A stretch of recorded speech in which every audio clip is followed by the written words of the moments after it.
Kembali lagi di channel Petualangan Catur Blitz, channel yang membahas catur kurang dari 10 menit.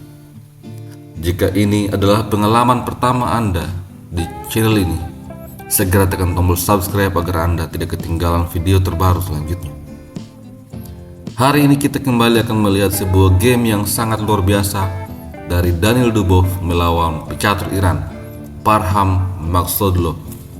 Game ini terjadi pada Rapid Chess Championship 2022. Daniil Dubov memulai dengan D4, dibalas D5, C4, lalu E6, kemudian kuda C3.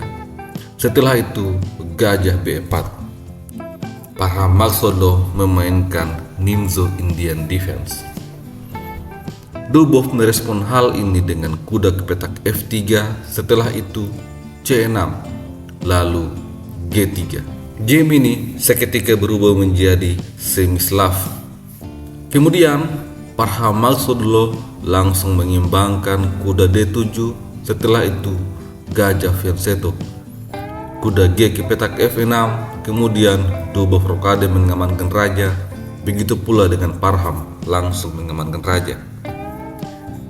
Dubov mengaktifkan menteri ke petak C2, sekaligus mengosongkan petak D1 untuk ditempati oleh benteng.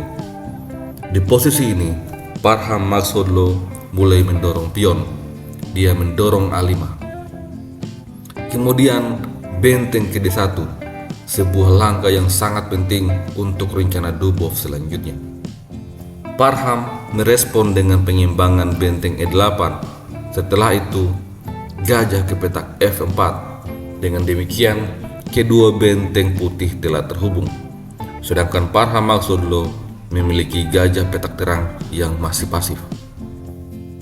Di posisi ini, Parham Makhzoglou rupanya tidak berupaya untuk mengimbangkan gajah petak terangnya. Dia memilih pion makan pion. Ini memberikan kesempatan kepada Dubov untuk mengimbangkan kuda ke petak E5, mengadu kuda dan menyerang pion C. Kalau kuda makan kuda, maka ini adalah kesalahan fatal karena pion makan kuda akan membuat menteri telah terserang. Itulah manfaatnya menempatkan benteng di petak D1 membayang-bayangi menteri. Karena hal seperti ini seringkali terjadi pada sebuah permainan. Hitam akan kehilangan kuda secara cuma-cuma. Oleh karena itu, tentu saja Parham tidak mengambil kuda. Dia menempatkan kuda di petak D5, menyerang gajah dan juga mengancam kuda yang lain. Daniil Dubov membiarkan hal itu. Dia tidak menyelamatkan gajah dan memilih mengambil kuda C4. Setelah itu, Parham mengambil gajah, dan ini memberikan kesempatan kepada Dubov untuk mengambil kuda dan membuka lajur G.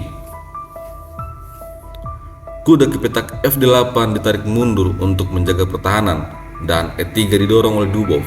Setelah itu, kuda masuk ke petak G6.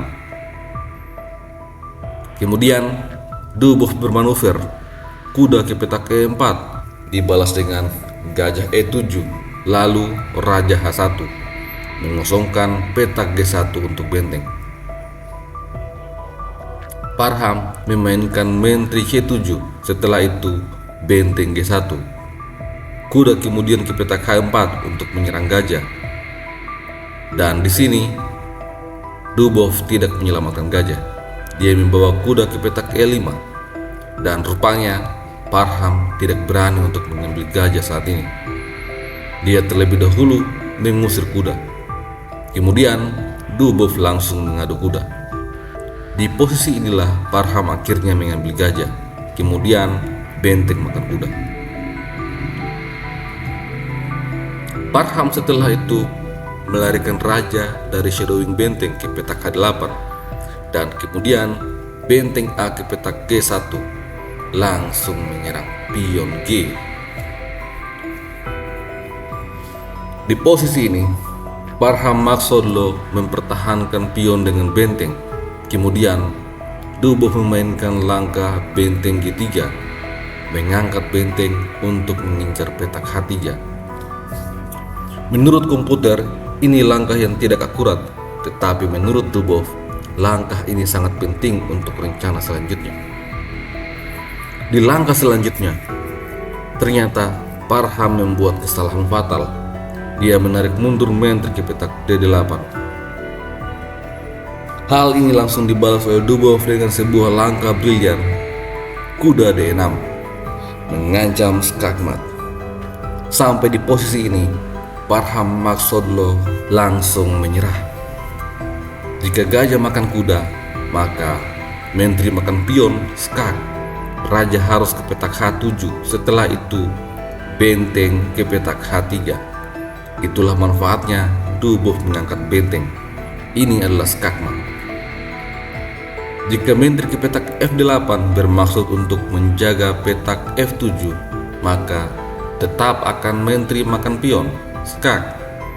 Raja terpaksa makan menteri, kemudian benteng H3, kembali skakmat.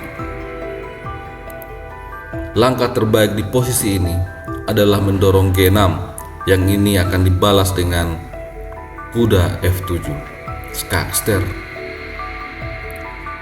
Hitam tidak punya peluang untuk menang. Sebuah game yang sangat luar biasa bagaimana Dubov menyusun strategi. Sampai jumpa lagi pada video selanjutnya. Salam Gensunasumus.